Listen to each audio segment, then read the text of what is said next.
Hey everybody, and welcome back to Ghosts of Miami.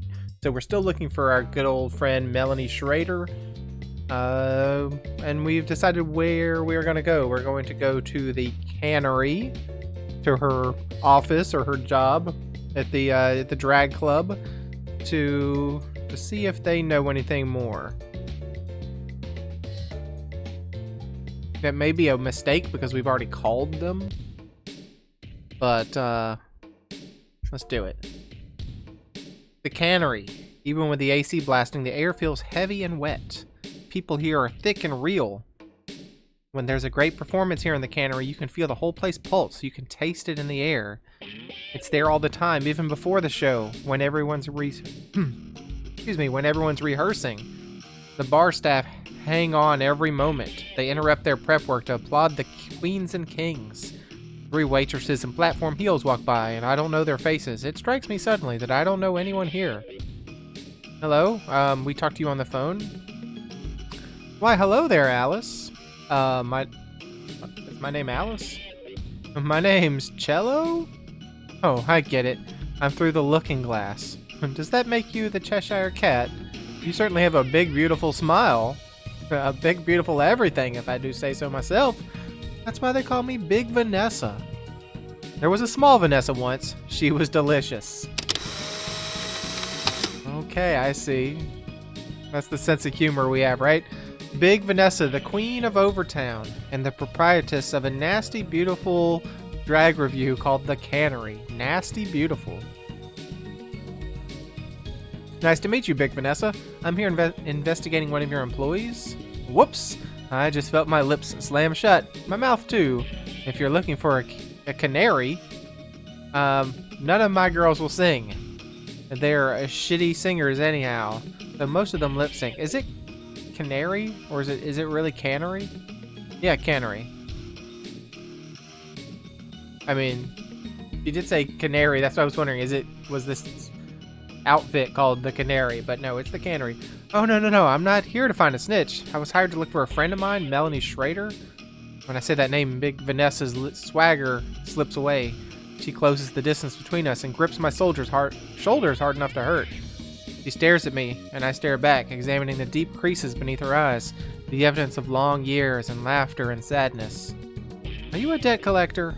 Aren't I supposed to be meeting the, what's his face? Or the Charming Prince, or Prince Charming? Or a cop? I'm a friend, an old friend. I've known Melanie since high school, and we just found out she was missing. I was hired to find out where she went. You clearly know her, so can you answer a few questions? I don't know Melly well, and I don't know you at all. But I suppose if they're good questions, I could answer some. Thanks. Let's see. When was Melanie last here? I could check the time cards, but I think 3 or 4 days ago. She didn't call in sick either, but that's typical. I'd fire her if only I could find her.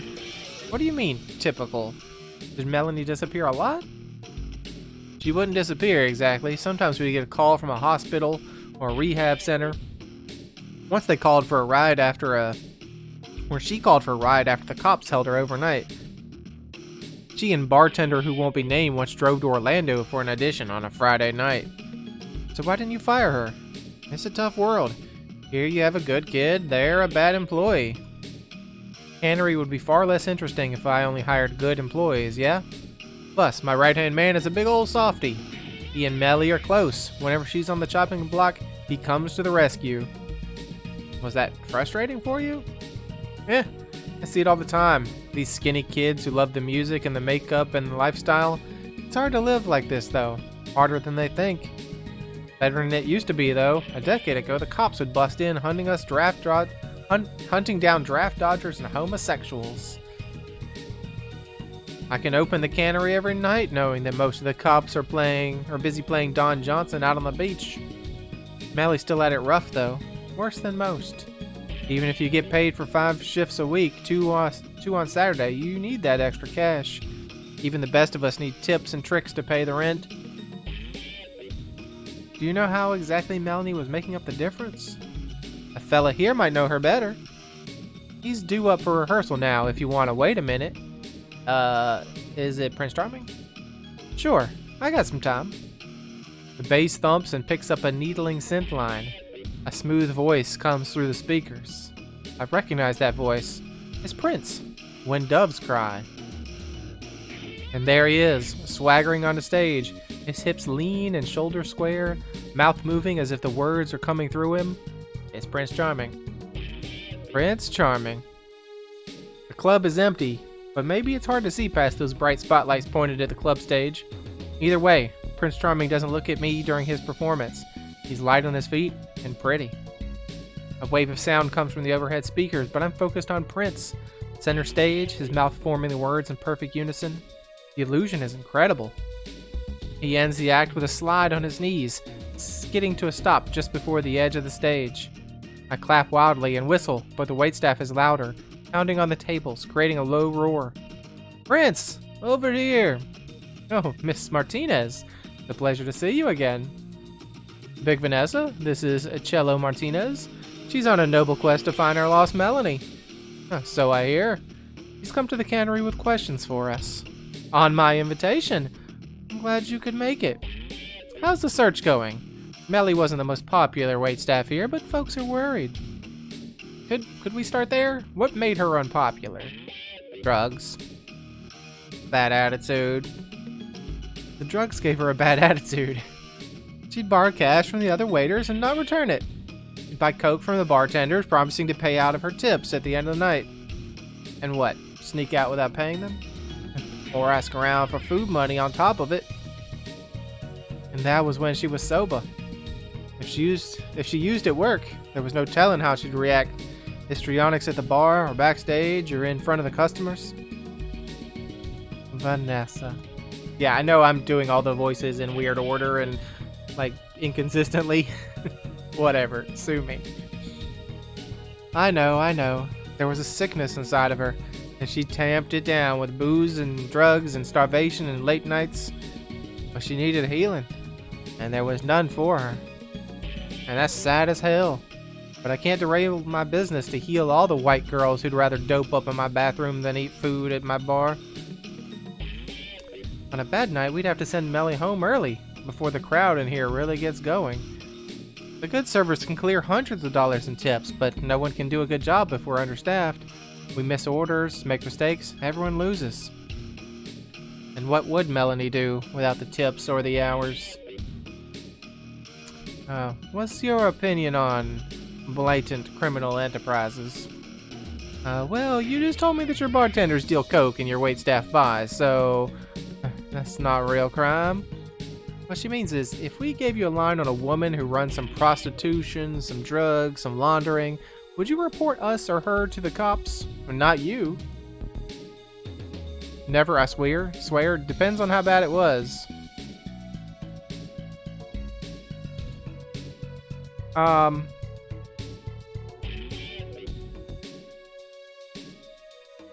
Look, I'm not going to report you, so I'm never going to report you. You don't have to believe me, but I'm not that kind of person. I'm here to look for Melanie, that's all. May I ask a delicate question? Why now? I've known Melly for 3 years now. Sometimes she vanishes and comes back looking sick and wicked. Never seemed like anybody was looking for her those times. If I hadn't already met you at the apartment, I'm not sure I'd believe you were really someone who cared about her. We were high school friends. We fell out of touch. It happens, right? We never stopped loving her or anything. But maybe we didn't show her well enough. If you ask me why I haven't looked for her before, man, it's honestly because I never knew she was missing. Maybe we could have stopped her from doing this over and over. I mean, I could have stopped her from disappearing, especially if she kept going to Liberty City. I'm afraid that might be the key to why she hasn't come back. Okay, we're interested in finding the girl, not in dismantling how she lives. I get that. I promise, I'm just looking for Melanie, and I need to know what you know. Nah, she's a thorn in my side. I'll take this on. Sometimes, a woman I know named Auntie has extra work for some of the girls. She works out of Liberty City. She's got a dirty mouth and a mean streak, but she's protective. That's how we found Melly, actually. Auntie asked me to take in another one of her strays, give her a real job.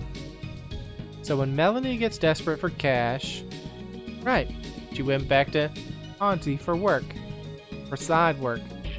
I don't know if Melly was working directly for Auntie ever, but she talked about watching the girls doing makeup, sometimes driving them to the doctor for checkups.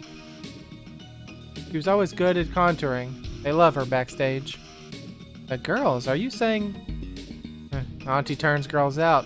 She keeps them as clean and safe as she can, but it's a tough operation, and she doesn't trust people easily. Figures I would know the only white madam in a black neighborhood, yeah? And you think Melanie went back to work for her? So, let's talk about the name. Let's break the fourth wall here for a minute. So that word Auntie, like my preferred pronunciation would be auntie. Like, because I consider like your aunt and uncle, not your aunt and uncle. That's my pronunciation of that. However, looking at this lady here, Big Vanessa, I choose to believe that Big Vanessa would pronounce it auntie, and so that's why in this case I'm choosing auntie for this conversation, because I believe that's how Vanessa would say it, and Prince Charming is probably also going to pick up on that and use that. So, you think Melanie went back to work for her? Like I said, I don't know for sure. If one of my employees says she needs extra money, I send them up there. When they come back, they don't talk about it. As long as they come back, I don't ask questions. I know it must feel like we just send them out into the wild. Cello, please don't think we don't care about Melly. But here, take a look. He takes my hand and guides me to a wall, covered to the ceiling in photographs. Reverently, Prince Charming unpins one of the pictures and hands it to me. He has Melanie's hand held in a chivalrous kiss. She looks so happy. Keep the photo if you like. It's only a few weeks old. We hire a photographer for popular events sometimes. I liked Melly when we hired her. Sure, she had a bad attitude sometimes, but she was sober. Or when she was sober, she could really brighten up your day. It doesn't mean I could keep her out of trouble all the time. As soon as she leaves the club, she's her own woman. That means making her own bad choices. Bad choices? What is he talking about? Strong words. She got a big soft spot for Melly. A year ago, she went missing for days. Prince was the one who talked her out of the apartment and checked her into rehab. She called it an occasional drug habit. And when you have a habit, you need money. And Auntie has a way of finding extra money for pretty girls.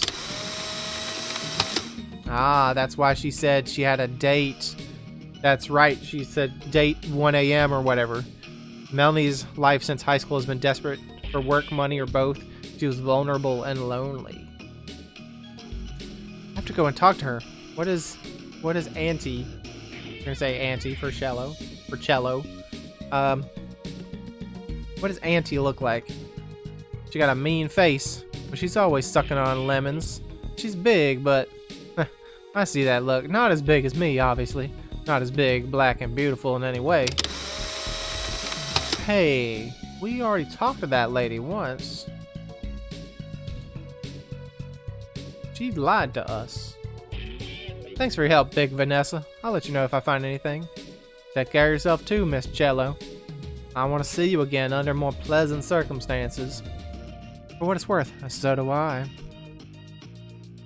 Thank you for your faith in me. I'll do my best for both of you, and for Melanie too. When Prince and Vanessa leave, the shock hits me like a wave. They weren't talking about a stranger. This is Mel, my friend. My childhood friend. I'm worried and scared for her, and resentful of all the times I had a free moment and didn't bother to call. It's hard to focus on the facts, but concentrate, Cello. You need to stay on track. Melanie occasionally used drugs. I know she was out of money and struggling to make rent. She would never have called her mother otherwise. She might have turned to Auntie, a known pimp. Right now, all I know for sure is that she went to Auntie for help, not that she was working for her. That's it. Right now, I need to find her. I can worry later about how I failed her and how I can help. If she's trying to get away from this life, then that's up to her as well. I just need to know what's happened so I can help her. I just have to focus on Mel herself. All right, let's go to Liberty City. Let's go talk to, Auntie.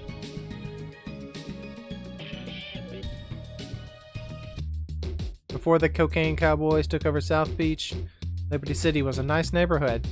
Papa used to bring me and Mickey here to see Mickey Mantle's house. Now you keep an eye out for holster-shaped lumps in people's jackets. A slow-moving car could be a plainclothes cop, or a gang leader scoping out new turf. Hard to tell which is worse these days. Rumor is the Escobar's payroll includes hundreds of Dade County cops. But my relationship with Lucy won't save me if they decide to raid Liberty City, guns a-blazing. Who's this?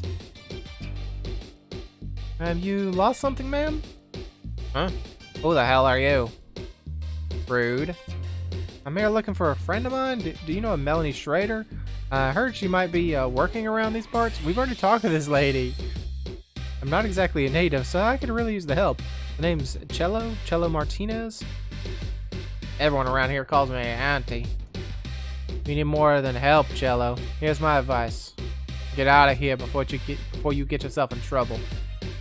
Auntie, I know that name. As soon as I have any information about my friend, I'm out of here. Melanie. She's a brunette, 23 years old or so. Have you seen her around here? Please, Auntie, I'm just looking for my lost friend. She's been missing for a few days now, and all I care about is making sure she's okay.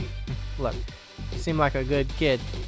I gotta tell you, I could really use your help too, because Melanie's not the only person who's gone missing recently. Keep talking. The first one wasn't mine, but she knew girls around here.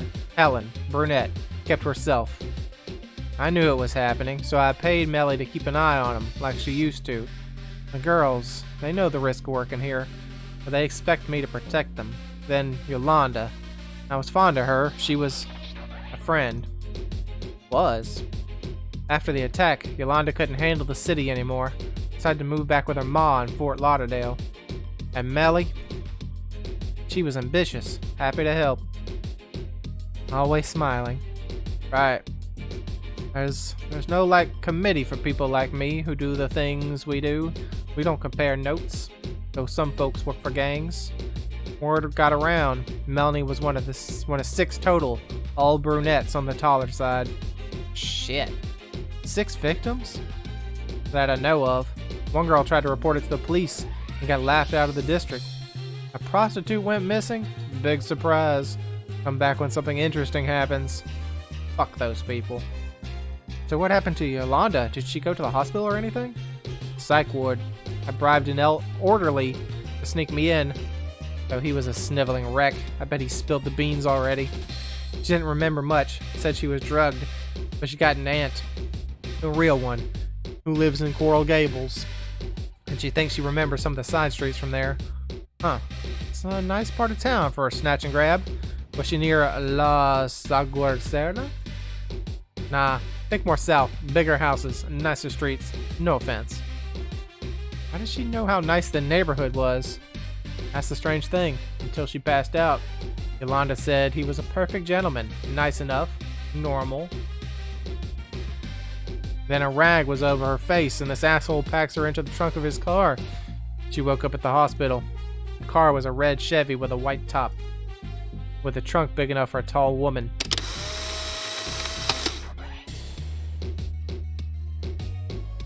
Many poor brunettes from Liberty City that have gone missing lately. Some of them were snatched and taken south. Girl, I told Yolanda I'd protect her, and I failed. This time I told her I'd find the guy and rip his fingernails off one by one. I won't fail her again. There's a reward for you if you help me find this son of a bitch. I won't do it for you, Auntie, or your money. Thank you for helping me. I know it wasn't easy for you. Alright, that's one Auntie. A pimp who runs out the Liberty City projects. She looks and smells like stale cigarettes. If the cops sniffing around me or mine, I'll put your face through the wall. Hey, you know what? I didn't expect that. I didn't want this job to suck so much. Okay, police station? Report a missing person to the cops? To the hospital. Let's You know, we're not going to the police station. We already agreed to Auntie when we weren't going to the cops. So, hospital it is.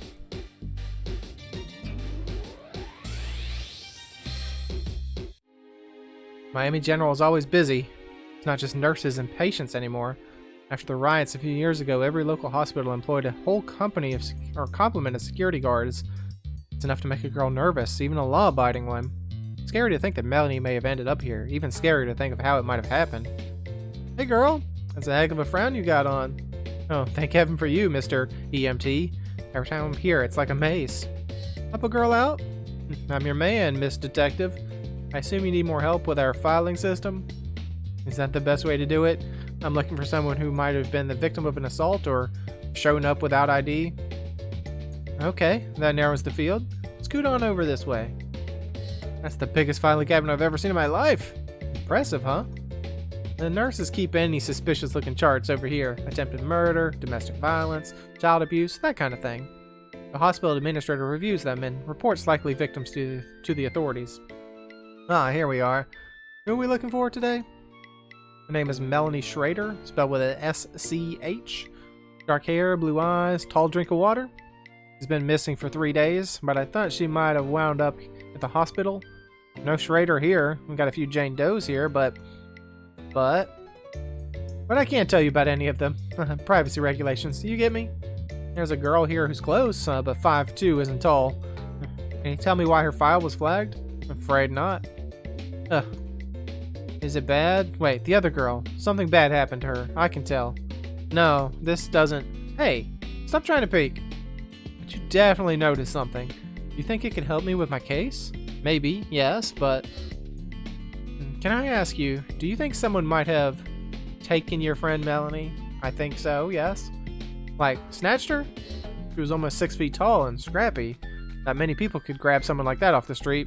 Maybe if I pout the way Lucy does, Ethan will let me see those files. Let's see, how does she do it? Ethan... You're going to get me in trouble with the hospital administrator, the cops, and not to mention my mama. I want to check something out, but I need to look in the files that haven't been flagged. Can I call you tomorrow? You can call me tonight? I'm starting a double shift in an hour, Cello. Gotta eat.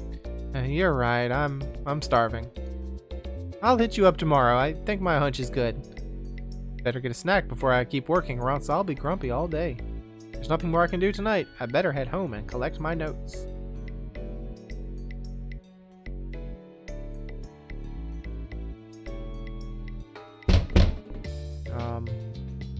Oh no, I fell asleep face down in a pile of notes. Worst case scenario, I drooled on some. And what's that thumping? Is it my head or is it someone at the door? Wait, I'm here. I'm putting on clothes and coming to the door. Give me just a second. Oh, detective. Frick.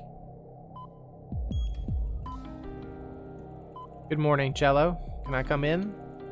Good morning, Sheriff. I didn't expect you to drop by. Sure, come in. Can't offer you coffee or anything. I actually just woke up. You can probably tell. No need, Consuelo. I'm here on official police business. You've been working on a case recently. Can you tell me about it? Sure, let me collect some of my notes here. I've been investigating the disappearance of my friend, Melanie Schrader. I was given her last known address, so I started there. And do you know of her recent whereabouts? Well, I can tell you where she was last seen.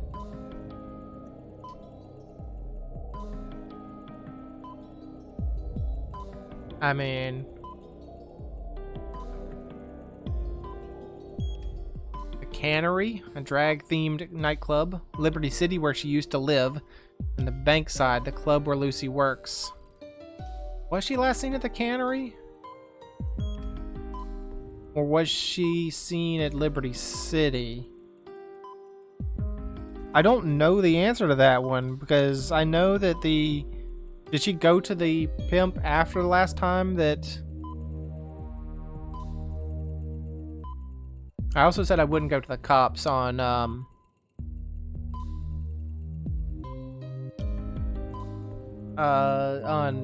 Auntie.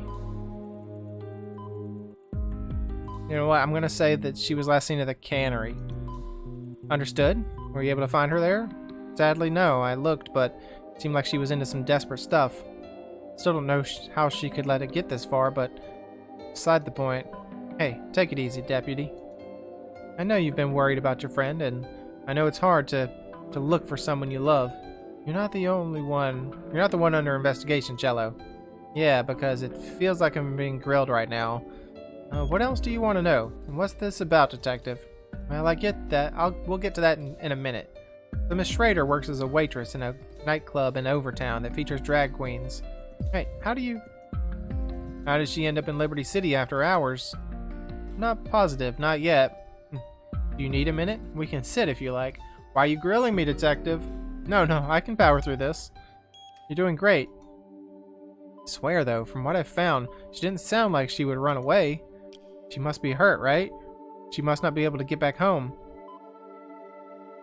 She may have been taken by someone. I just don't know why anyone would do that. Any ideas? Look. She was a young brunette. A lot of them going missing these days.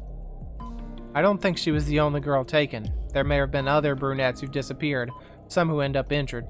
So I hear. I know for a fact she fit a profile. Do you think there's a trend? I know you want to protect your source, but is there any way I can ask you for a name? Absolutely not. And I don't think your average patrolmen are going to go into Liberty City to ask questions anyway. The riots were 6 years ago. Cops still have to do their jobs. Sure. There are some informants in that neighborhood that we could ask. Not many tall white women out there either. So they're memorable. Sheriff, I'm happy to answer your questions all day, but I really need to know why you're suddenly interested in Mel. I'm sorry. Just a few more questions. Where would you begin a search for Miss Schrader? Look, I would go down to Coral Gables. Think there's something going on over there? Think there's someone snatching women and taking them to big fancy houses? This is a long shot, I know, but she might have wound up in Coral Gables. I've been asking around a lot and nothing. That's just where my investigation led me. Sorry, I can't tell you more. I want Melanie found more than anything, but other people are depending on me to keep their secrets, and I really don't want to jeopardize any of them. Not many people feel like they can trust the cops these days. Don't I know it? Can you tell me why you're here, Detective? Cello, I've known you almost all your life, and I watched you grow into a strong, smart woman. Since you're smart, you already know that I'm not a vice cop, or even a missing persons investigator. I'm a homicide detective. What's going on? At around 5 a.m. this morning, local PD found a young woman's body in the Miami River. I was paged when the patrol found her purse upriver, caught on a pier. We don't have a positive ID yet, but if you can corroborate, I think it might be Melanie Schrader. Does her mom know? Does Lucy? We haven't informed her family. We were hoping to get a positive ID on her before subjecting a family member to any trauma. I'm very sorry, Cello. I don't know what to say. I guess I should have went to the cops, and maybe they could have done something. There were sad possibilities and horrible ones. Maybe she hated her life here so much that she picked up and left without telling us. Maybe she was in rehab. She was using drugs, but there was nothing I could do. Melanie may have been gone before I even started looking for her. Cello, I know it's unfair of me to ask you to stay calm right now. But there's more, and I need to know if you can handle it. She's already dead. How can there be more? A related missing persons report has been filed for one of Melanie's associates. The information has been coming in hot and fast, but your name came up. That's why I'm here, Cello. We're investigating a potential serial killer, and a woman named Janet Lessig may be his next victim. I know Janet. This is not my first funeral, but Melanie was a close friend. She was young. Her mother is heartbroken. Despite their differences, Barbara speaks warmly about her child. The mourners are mostly family, and they don't linger. No one does. Detective Harris is there. Sometimes serial killers show up at funerals, he says. Too distracted to notice. Lucy doesn't let go of my hand until we're well out of bounds of the cemetery. Tried your hardest, she says. It doesn't feel like it, I say. Try harder tomorrow. Well. Unsolved. I mean, we could restart that one. We could redo that one, but let's keep going. Actually, before we do that, let's let's start this, and then we'll probably end the episode here. Yes, progress will be saved. All right, well, that was a really unfortunate way for us to end with Melanie. I'm assuming she must be able to be saved. Like, if you'd done the right options, maybe our right options was to go to the cops there at the end, tell them about Coral Gables. But I mean, as Jello said, maybe she's already been dead long ago. Don't know. But it's not a great ending for the episode, but that'll have to be it. So thanks for joining me. Hope you enjoyed it, and hope to see you again next time.